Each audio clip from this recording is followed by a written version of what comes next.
আসসালামু আলাইকুম, সবাই কেমন আছেন? আমি চলে আসলাম আজকে আমি মাটির চুলায় ম্যাকারনি রান্না করব। তো মাটির চুলায় ম্যাকারনি রান্না করে আপনাদেরকে দেখাবো কীভাবে রান্না করি। তো সাথেই থাকেন, ভিডিওটা দেখেন। এখানে আমি মিক্স করা ম্যাকারনি নিয়ে নিচ্ছি কয়েক রকমের, দেখতে পারতেছেন এখানে আছে। আর এখানে হাঁসের 2টা ডিম আছে, আমি 2টা ডিম ইউজ করবো। হাঁসের 2টা ডিম আছে। আর এখানে আমি একটা ঝাল ঝাল সস আর একটা মিষ্টি সস নিয়ে নিছি। আর এখানে আমি ধনেপাতা, কাঁচামরিচ আর পেঁয়াজ কেটে নিছি। আর এখানে আমি পানি বসায় রাখছি, আগে গরম করে রাখছি। এটার ভিতরে আমি এই ম্যাকারনিগুলো দিয়ে দেবো। এগুলো দিয়ে আমি সিদ্ধ করবো।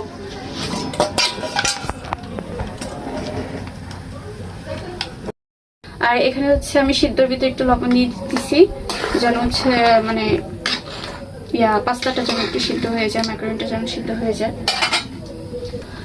আর এখানে আমি খুব অল্প সামান্য একটু হলুদ দিয়ে দিব, যেন ম্যাকারনিগুলো একটু হলুদ কালার হয়ে যায়। তো এখন আমি ঢাকনা দিয়ে দিব, সিদ্ধ করব। এখন এটা কিছুক্ষণ আমি সিদ্ধ করব, সিদ্ধ করে তারপর নামাই দিব। তো দেখি আমার একটু সিদ্ধ হয়েছে কিনা চেক করি।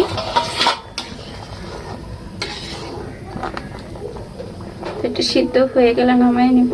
হ্যাঁ, এটা দেখতে পারতেছেন, এটা সিদ্ধ হয়ে গেছে ভালো করে। তো আমি এটা ছাঁকনিতে ছেঁকে নিব।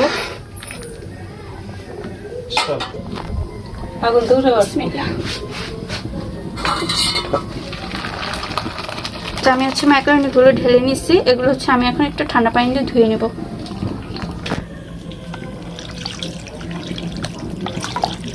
তো আমি এগুলো ঠান্ডা পানি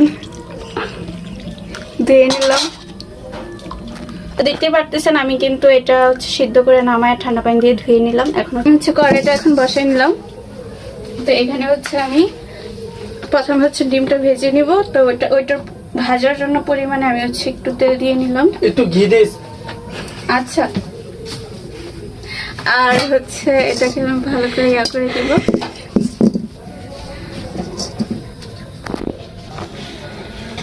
তো এখানে আমি হাঁসের ডিমগুলো এখন হাঁসের ডিম না তো ঘোড়ার ডিম। তো এখন আমি হাঁসের ডিমগুলো ভেঙে এখানে দিয়ে ভেজে নিব।